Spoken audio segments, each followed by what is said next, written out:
Hello दोस्तों, तो आज तो मेरे हाथ में एक खजाना लग गया है भाई। इतने दिनों से जो एक सिद्धू जी का जो एक कॉन्फ्रेंस बहुत फेमस हो रही है कि उन्होंने अपनी पत्नी को 4th स्टेज कैंसर से निकाल के लेकर आए हैं। तो उन्होंने एक डाइट प्लान उन्होंने बताया था, तो सब बहुत ज़्यादा उत्सुक थे। मैं भी बहुत ज़्यादा जानना चाहती थी कि ऐसा क्या है पूरे डाइट में। तो उन्होंने अपने अकाउंट में पूरा डाइट चार्ट भेज दिया है। तो हम में से कोई भी हम तक पहुंच गया है, मतलब मेरे तक तो पहुंच गया, आप तक पहुंचा नहीं है तो मैं हूं आप तक पहुंचाने के लिए।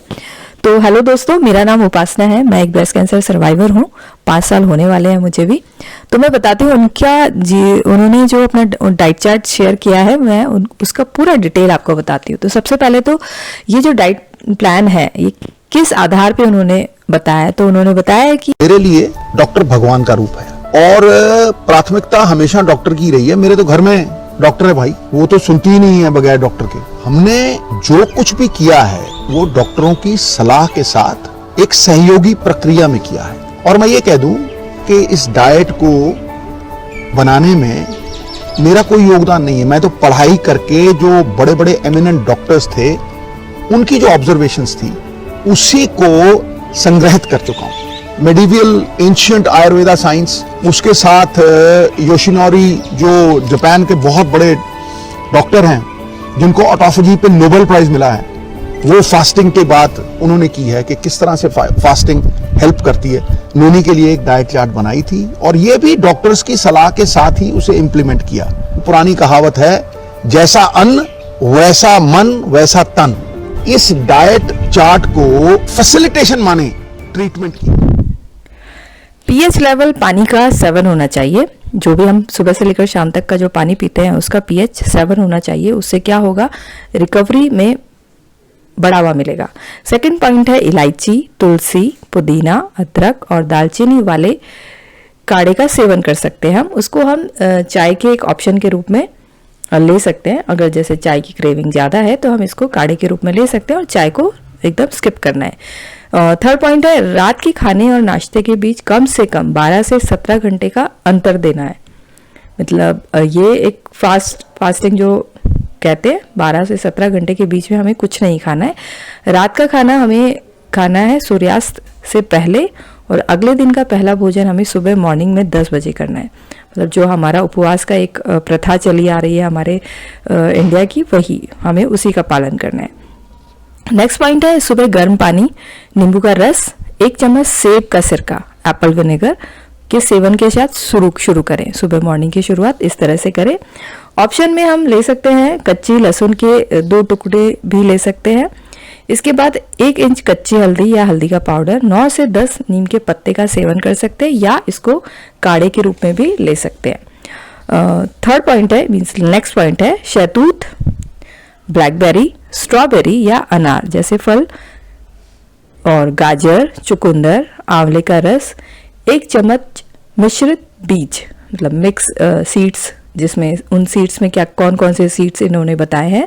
सबसे पहला है पंपकिन सीड्स, सेसमे सीड्स मतलब सफ़ेद तिल, सूरजमुखी के बीज, सनफ्लावर सीड्स, अलसी, फ्लैक्स सीड्स, चिया सीड्स। मतलब अलसी और चिया में ऑप्शन है या तो ये अलसी या फिर चिया, फ्लैक्स सीड्स या फिर चिया सीड, इन दोनों में से कोई भी ये लेना है। नेक्स्ट पॉइंट में इन्होंने बताया 3 टुकड़े अखरोट, 2 टुकड़े ब्राजील नट्स या बादाम। अगर ब्राजील नट्स ना मिले तो बादाम का भी ऑप्शन है। सभी नट्स को रात को भिगोना चाहिए। ये जितने भी नट्स बताए हैं इनको रात को भिगोना चाहिए, उसके बाद ही इसका सेवन करें। स्नैकिंग में कभी कभार जब मन करे तो आप मखाने खा सकते हैं। उसके ऊपर भी नॉर्मल सॉल्ट नहीं, हमें सेंधा नमक बताया गया है।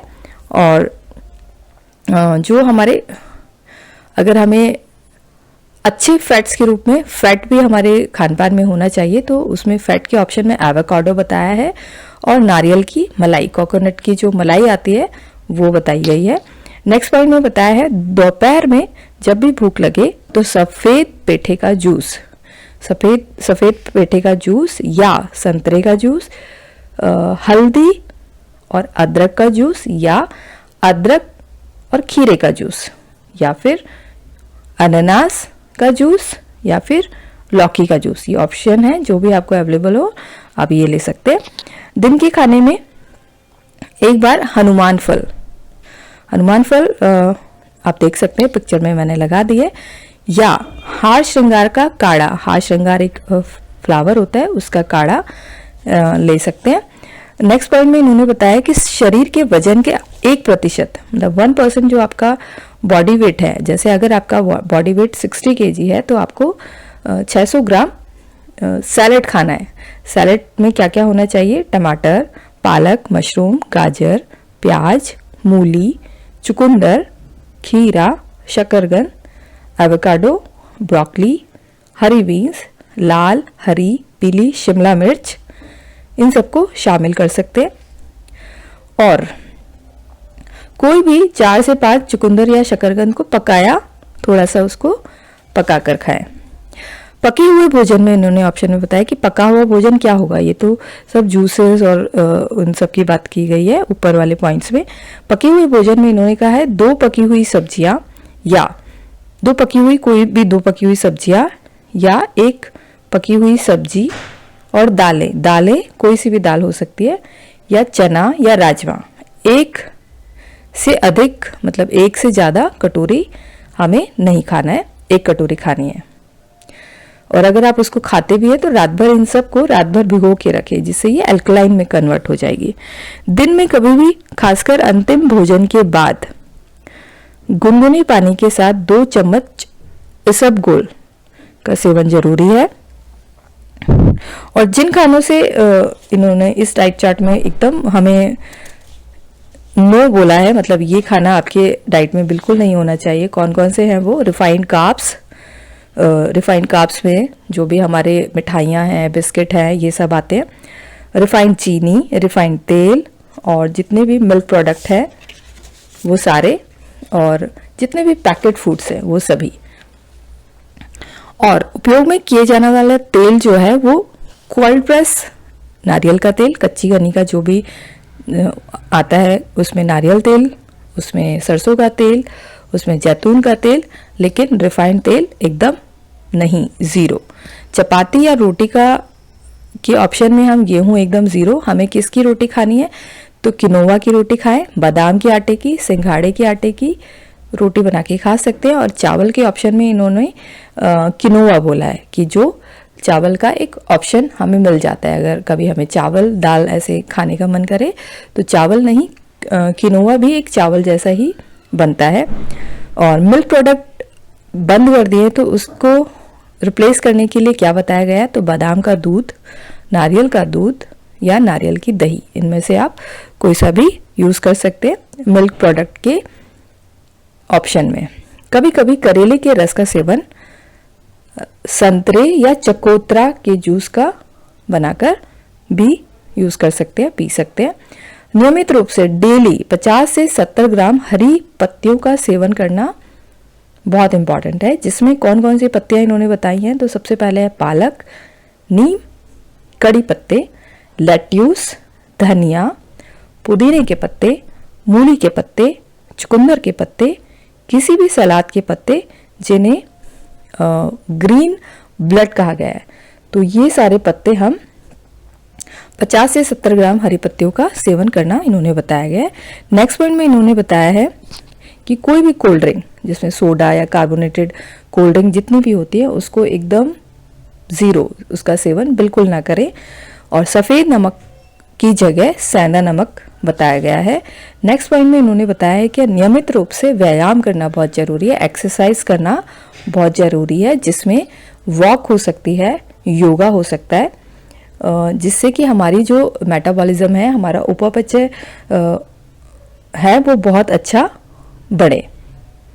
और नेक्स्ट पॉइंट इन्होंने बताया परिवार और दोस्तों से निरंतर प्रेरणा प्यार के साथ पॉजिटिव थॉट रखें और अपने जो इच्छा शक्ति है उसको अडिग रखें और हमेशा पॉजिटिव रहें। और सभी सब्जियों को, जो भी आपकी सब्जी आती है आपके घर में, सभी सब्जियों को बेकिंग सोडा से धोने और फिर 1 चुटकी नमक के साथ पानी से धोने के बाद उसको सेवन करें, जिससे क्या होगा, ये सारे जितने भी उस पर कीटनाशक हैं वो सब हट जाएंगे। मीठे के ऑप्शन में इन्होंने बताया अगर कभी मीठे खाने की अगर आपको क्रेविंग हो, शुगर 0 है, शुगर बिल्कुल नहीं, तो क्या खाएं? खजूर। खजूर खा सकते हैं आप मीठे की जगह, लेकिन उसके ऊपर चीनी की कोटिंग नहीं होनी चाहिए, क्योंकि खजूर का जो ग्लाइसेमिक इंडेक्स है वो कम होता है, इसलिए खजूर प्रेफर किया गया है। तो ये था सिद्धू जी का पूरा डाइट चार्ट। कर दे। वाह जी वाह, क्या हवा, क्या वो हवा। बस कर दो बंद।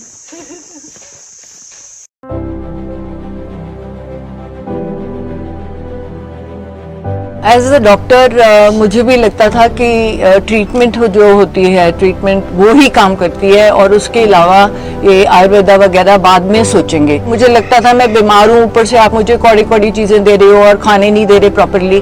तो पर जब मैंने खाना शुरू किया, शुरू में मुश्किल लगा, 1 हफ्ते के बाद 10 दिन के बाद मुझे वो अच्छा लगने लग गया, क्योंकि मेरा वेट लॉस होना शुरू कर गया, कहाँ स्वेलिंग थी वो कम होनी शुरू हो गई, मुझे अच्छा फील होने लगा।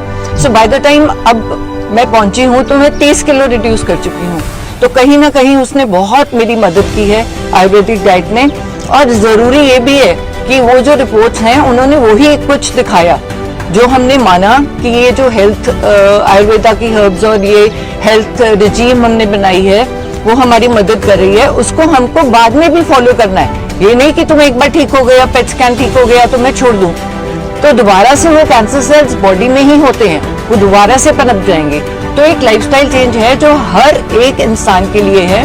योगा मैं रोज करती हूँ, तो ये किसी ना किसी फॉर्म ऑफ एक्सरसाइज जरूर करें। चलिए सुनते हैं कि हमारे गार्डियन ऑन्कोलॉजिस्ट डॉक्टर रुपिंदर क्या कहते हैं। कैंसर बहुत एग्रेसिव था, ऐसी स्थिति में ठीक होने का चांस बहुत कम होता है। वो स्टेज 3 से अब स्टेज 4 में जा चुके थे। बहुत अच्छा परिवर्तन किया अपनी डाइट के अंदर। मिस्टर सिद्धू ने अपने इंटरव्यू में भी बताया है, वो बड़ा इंपॉर्टेंट रोल उसने प्ले किया हमें दवाइयों के साथ साथ उनकी हेल्थ के अंदर, रिकवरी के अंदर बहुत इंपॉर्टेंट रोल प्ले किया। आफ्टर ऑल पुरानी कहावत है, man is what he eats, मतलब जो आप खाते हैं वही आप होते हैं। महीना पहले मेरे पास क्लिप आई थी फॉलोअप के लिए, क्लिनिकली बिल्कुल नॉर्मल थी। लास्ट 2 पेट स्कैन उनके नेगेटिव हैं, तो एक मिरेकुलस रिकवरी उन्होंने दिखाई है और अब इस टाइम वो बिल्कुल कैंसर मुक्त है। उन्होंने 360 डिग्री टर्न कर दिया अपनी डाइट, जिसने उनकी रिकवरी जल्दी और टाइम से करने में बहुत मदद की।